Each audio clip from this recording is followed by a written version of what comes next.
Hi friends, welcome back to my channel. ఈరోజు topic వచ్చేసి February 11th current affairs videos. ఎవరైనా మన ఛానల్ని కొత్తగా చూస్తున్నట్లయితే ప్లీజ్ సబ్స్క్రైబ్ చేసుకోండి, లైక్ చేయడం మాత్రం అస్సలు మర్చిపోకండి. ఈరోజు ఫస్ట్ కరెంట్ అఫైర్లోకి చూస్తే కనుక ఒక వ్యాధి lumpy skin disease. Lumpy skin వ్యాధికి టీకా అనేది ఆవిష్కరించడం, అంటే టీకాని కనిపెట్టడం జరిగింది. సో ఆ టీకాని ఆవిష్కరించిన సంస్థ ఏదంటే బయోవేట్ సంస్థ దీన్ని కనుగొనడం జరిగింది, టీకాని లంపీ స్కిన్ డిసీజ్కి. సో ఈ టీకా వచ్చేసి మన భారతదేశంలోని మొదటి టీకా బయోలంపీ వ్యాక్సిన్. టీకా నేమ్ వచ్చేసి బయోలంపీ వ్యాక్సిన్ టీకా. ఇది మన దేశంలో మొదటిది. అయితే ఏ సంస్థ అంటే బయోవేట్ సంస్థ దీన్ని తయారు చేసింది. సో ఈ బయోవేట్ సంస్థ వచ్చేసి భారత్ బయోటెక్ సంస్థకి అనుబంధ సంస్థ. భారత్ బయోటెక్ సంస్థకి ఇది ఒక అనుబంధ సంస్థ. సో ఈ టీకా ఏ సంస్థ కనిపెట్టిందంటే గుర్తుంచుకోండి, బయోవేట్ అని గుర్తుంచుకోండి. అండ్ అది ఏ సంస్థకు అనుబంధ సంస్థ అంటే భారత్ బయోటెక్ సంస్థకి ఇది ఒక అనుబంధ సంస్థ అని గుర్తుంచుకోండి. సో ఈ టీకాకి లైసెన్స్ అనేది ఇవ్వడం జరిగింది. CDSCO నుంచి ఈ టీకాకి లైసెన్స్ అనేది రావడం జరిగింది. సో CDSCO అంటే central drug standards control organisation. ఈ సంస్థ నుంచి లైసెన్స్ అనేది రావడం జరిగింది. సో ఈ టీకా అనేది ఇప్పుడు అంటే పనిచేయడం ప్రారంభిస్తుంది అన్నమాట. సో ఈ వ్యాధి కారణంగా అంటే గత 2 సంవత్సరాలలో ఈ వ్యాధి కారణంగా 2 లక్షల పశువులు అనేవి మరణించడం జరిగిందంట. గత 2 సంవత్సరాలలోనే 2 లక్షల పశువులు ఈ లంపీ స్కిన్ డిసీజ్తోని మరణించడం జరిగింది. సో గుర్తుంచుకోండి, టీకా నేమ్ వచ్చేసి బయోలంపీ వ్యాక్సిన్. తయారు చేసిన సంస్థ ఏదంటే బయోవేట్ సంస్థ అని గుర్తుంచుకోండి. అండ్ మన దేశంలో ఇది మొదటిది. నెక్స్ట్ కరెంట్ అఫైర్ వచ్చేసి ప్రధానమంత్రి జన్ధన్ యోజన స్కీమ్. ప్రధానమంత్రి జన్ధన్ యోజన స్కీమ్లో ఇప్పటివరకు ఎన్ని బ్యాంకు ఖాతాలు అంటే బ్యాంక్ అకౌంట్స్ తెరవబడ్డాయంటే ఎప్పటి వరకు అంటే January 15th, 2025. January 15th, 2025 వరకు ఎన్ని ఖాతాలు బ్యాంక్ అకౌంట్స్ ఈ పథకం కింద తెరవబడ్డాయంటే 54.58 కోట్లకు పైగా బ్యాంకు ఖాతాలు అనేవి తెరవబడ్డాయంట ఈ పథకం కింద. సో ఈ స్కీమ్ అనేది ఎప్పుడు స్టార్ట్ అయిందంటే 2014 ఆగస్టులో స్టార్ట్ అవ్వడం జరిగింది. ఈ స్కీమ్ ప్రధానమంత్రి జన్ధన్ యోజన స్కీమ్ అనేది స్టార్ట్ అవ్వడం జరిగింది. సో స్కీమ్ అంటే ఏంటంటే బ్యాంక్ అకౌంట్స్ అనేవి తెరవడం జరుగుతుంది, ప్రజల చేత తెరిపించడం జరుగుతుంది ఈ స్కీమ్ ద్వారా. సో ఇందులో ఇంకో స్పెషాలిటీ ఏంటంటే 54.58 కోట్లకు పైగా బ్యాంక్ అకౌంట్స్ అనేవి తెరవబడ్డాయి కదా. సో అందులో 55% మహిళలే ఉన్నారంట.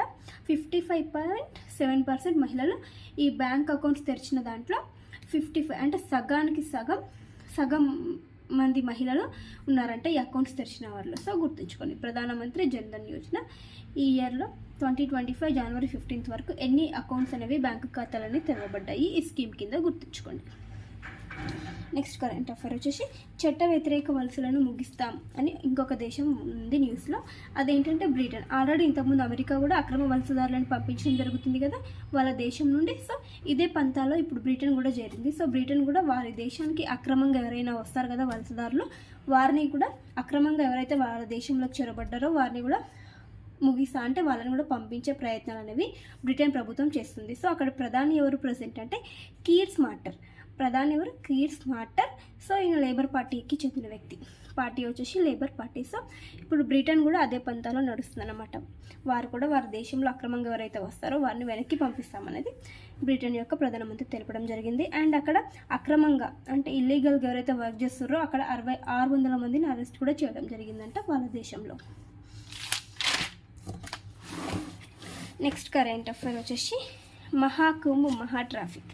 ఏంటంటే మహాకుంభమేళ జరుగుతుంది కదా ఉత్తరప్రదేశ్లోని ప్రయాగ్రాజ్లో. సో ఈ మహాకుంభమేళ సందర్భంగా ఒక పెద్ద ట్రాఫిక్ అనేది క్రియేట్ అవ్వడం జరిగింది. సో ఏ రోడ్ వేయాలంటే జబల్పూర్ అండ్ ప్రయాగ్రాజ్ రోడ్ మార్గంలో టోటల్గా 350 కిలోమీటర్స్ దూరం ట్రాఫిక్ అనేది ఉండిందంట. మొత్తంగా 350 కిలోమీటర్ల దూరం వరకు ట్రాఫిక్ అనేది ఉంది. సో జస్ట్ 50 కిలోమీటర్స్ మనం రీచ్ అవ్వడానికి 12 అవర్స్ కంటే ఎక్కువ టైం అనేది పడుతుందంట. సో ఈ ట్రాఫిక్ అనేది వచ్చేసి ప్రపంచంలోనే అతి పొడవైన ట్రాఫిక్ జామ్గా చరిత్రలో నిలిచిందంట.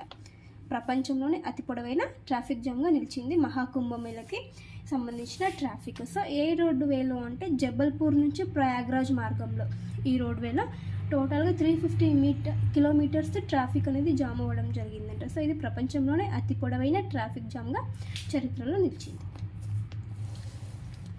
నెక్స్ట్ కరెంట్ అఫైర్ వచ్చేసి ఆపరేషన్ డెవిల్ హంట్. ఇది ఏ దేశానికి సంబంధించి అంటే బంగ్లాదేశ్కి సంబంధించింది. సో ఈ ఆపరేషన్ చేయడానికి ముఖ్యమైన ఉద్దేశం ఏంటంటే ఆ దేశంలో శాంతి భద్రతలను కాపాడడం కోసం ఈ ఆపరేషన్ అనేది చేస్తారు. సో బంగ్లాదేశ్ పరిస్థితి మనం చూస్తే కనుక అక్కడ ప్రధానిగా ఉన్నటువంటి షేక్ హసీనా బంగ్లాదేశ్ నుంచి భారతదేశానికి రావడం జరిగింది. సో ఆమె ఇక్కడికి వచ్చిన తర్వాత, భారత్కి వచ్చిన తర్వాత అక్కడ చాలా అల్లర్లు అనేవి జరిగినాయి. సో ఈ అల్లర్ల ద్వారా దేశంలో శాంతి భద్రతలు అనేవి లోపించాయి. సో ఈ కారణంగా ఆపరేషన్ డెవిల్ హంట్ అనేది చేయబోతున్నారు. 1300 మందికి పైగా నిందితులను అరెస్ట్ చేశారు. అంటే ఈ అల్లర్లు ఎవరైతే చేస్తారో 1300 మందికి పైగా నిందితులను అరెస్ట్ చేయడం జరిగింది ఈ ఆపరేషన్ డెవిల్ హంట్లో భాగంగా. సో ఏం లేదండి, అక్కడ దేశంలో శాంతి భద్రతలైన హింసను అరికట్టడం దిశగా ఈ ఆపరేషన్ డెవిల్ హంట్ ప్రాజెక్ట్ అనేది చేస్తున్నారు.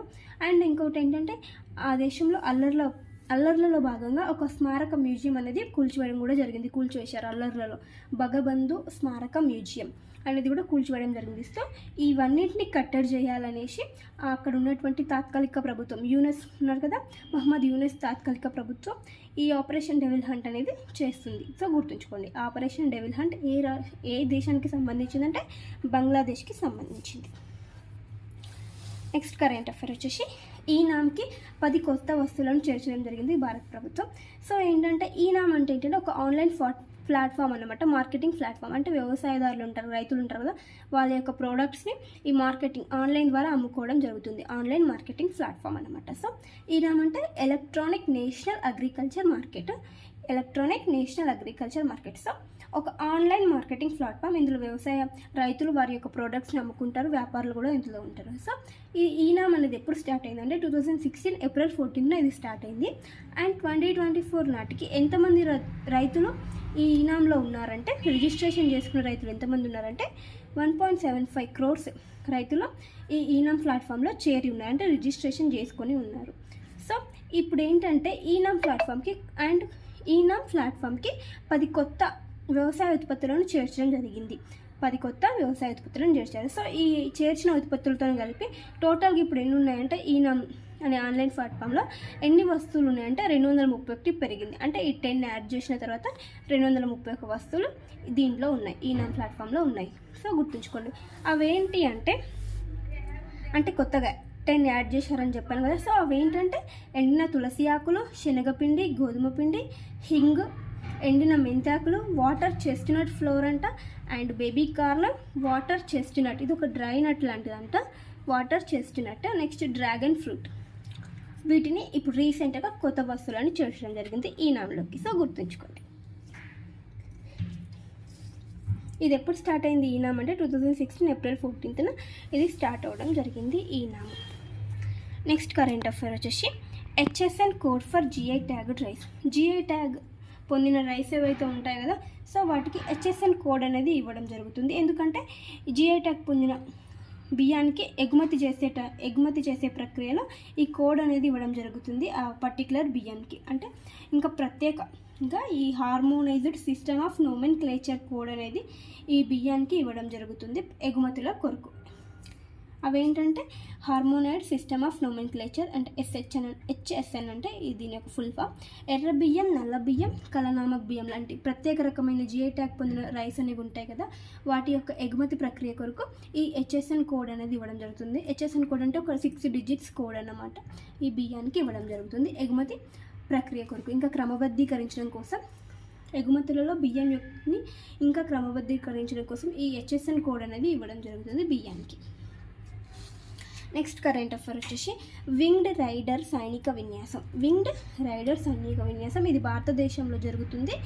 భారత సైన్యానికి అంటే ఇండియన్ ఆర్మీకి అండ్ ఇండియన్ ఎయిర్ ఫోర్స్కి, భారత వైమానిక దళం మధ్య ఈ ఉమ్మడి సైనిక విన్యాసం అనేది జరుగుతుంది. ఎందుకంటే వారి యొక్క సామర్థ్యాలను మరింత పెంచుకోవడం కోసం ఈ వింగ్డ్ రైడర్ అనే సైనిక విన్యాసం జరుగుతుంది. ఎక్కడ అంటే ఈస్టర్న్